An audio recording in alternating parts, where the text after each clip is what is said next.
Welcome back to the 23rd annual Wild and Scenic here in Nevada City in Grass Valley, California. I'm your host for this segment. I'm Kimberly Ewing, and I am delighted to be here as always inspired.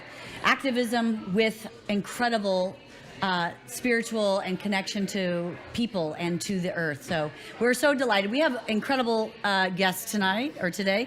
We have from the Wingspan film, we've got Matt, Josh, and Ian. Welcome, everybody.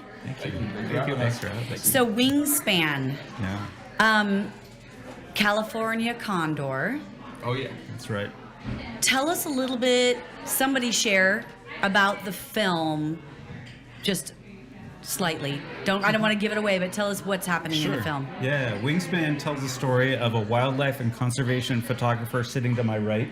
This guy, Joshua Asel, who has been documenting the California condor population in Pinnacles National Park for 7-8 years at this point. I think 9 years. Yeah. 9 years. At the Pinnacles. Yeah. Okay. Yeah. And so I encountered his photography and was so struck by it that I wanted to find out more about it. And so our journey is to join this wildlife conservation photographer as we hike to the peaks of the Pinnacles to follow him and find out about what conservation photography means and about the condors. And when I watched the film, your enthusiasm, Joshua, was contagious.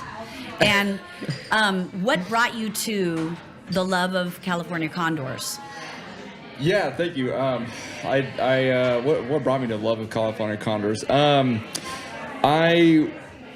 was doing a lot of research on a lot of critically endangered species and threatened species in California, and I spent a lot of my life working on those threatened and endangered species and keystone species. I came upon condors, and I've always had a passion for birds of prey. That's where my career started out, with birds of prey, having them on the fist and everything. And then I found out, at the time, it was the most critically endangered bird in North America, and now second. There's only about 300 free-flying condors. They're giant dinosaurs. I mean, they're amazing, and it just blew my mind to go see them, in the wild at first. And I had never even seen one in the wild, and I wanted to work with biologists really badly, the people that brought them back from the brink of extinction. Right. There was a time where only in captivity were they actually surviving. Yeah, absolutely. So they take me out to their secret research site out in the Santa Lucia Mountains. Again, I've never seen one before. And, we park. He goes, okay, we're here. And I look out the window, and there's about 30 or 40 of these critically endangered condors. So I was like, oh my God. What a thrill. It's unbelievable. I mean, 9 to 10 foot wingspans, and it's just mind blowing to see these things. And that's really what inspired me. And then they let me touch one, and that's it. It's all history from there, And then that's amazing. I just felt this urge and this passion and drive to want to help these creatures. And the more I kept going to Pinnacles, the more I wanted to be there, and the more I wanted to experience these incredible creatures and teach people about them. And have you seen one today? No. Well, here's the back of my camera, or there's one flying right there. Anyway, so as you can tell, I'm pretty fired up about condors, but yeah. And we love that because if you remember, I went to school a long time ago, and we were talking about the California condors then. Yeah. Why Pinnacles? Why are they only stationed there? No. Or what's the story for the Pinnacles State Park? So there's a population in Big Sur, there's a population in Pinnacles, there's a population in San Simeon, and as of 2 years ago, there's a very small population in California, in Humboldt. Oh, okay. And so Pinnacles was kind of the easiest way to do it, and there was another photographer, filmmaker at the time who was really working with Ventana Wildlife Society.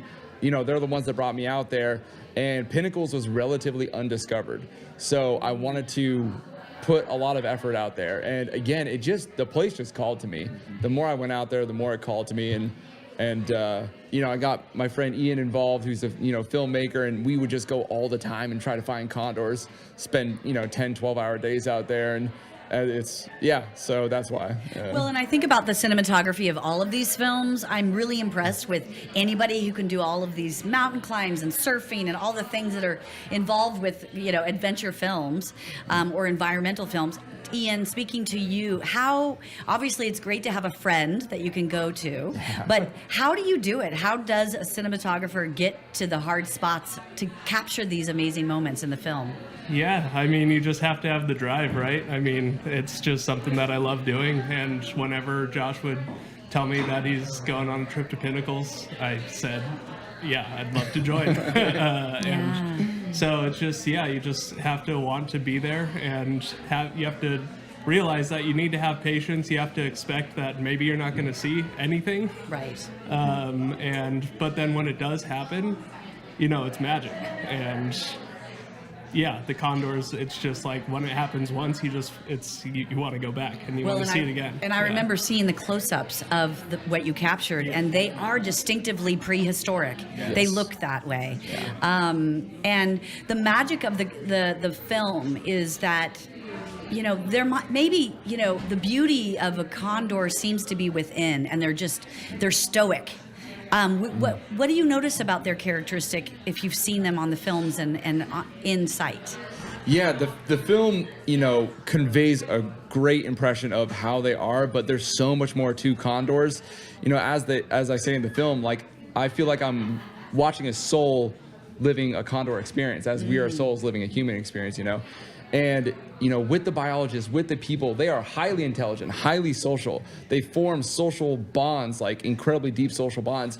And when they're going, and they're very patient too, a lot of them, when they're being handled by the biologists, they're very patient, and then they get let go. Okay, you're free of lead poisoning. You're allowed to get let go. And then they go up on top of the beams, and then they just watch each other get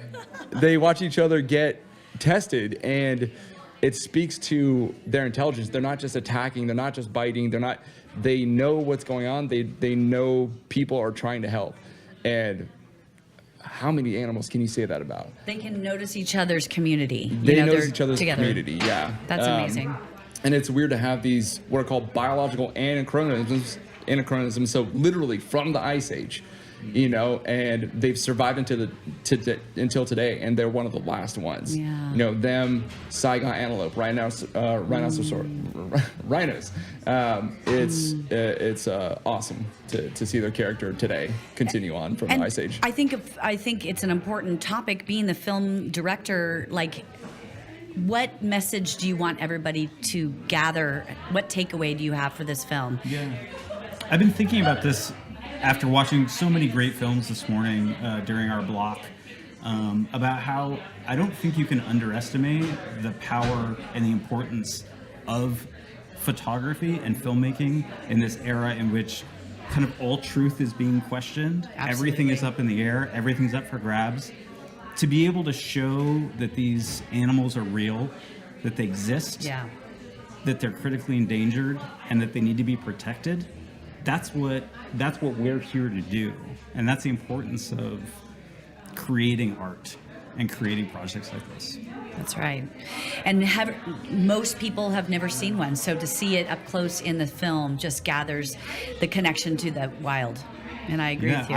I had never seen one before I saw his photographs. And then when you get there in person in Pinnacles, and I lost all thought of what I was doing in terms of like following focus or where the camera was pointing. I just jaw drop, watch this dinosaur fly above my head. Exactly. It is inspiring, and that's the film. That's the wonder of this festival and films like yours that provoke that connection to wild as the viewer.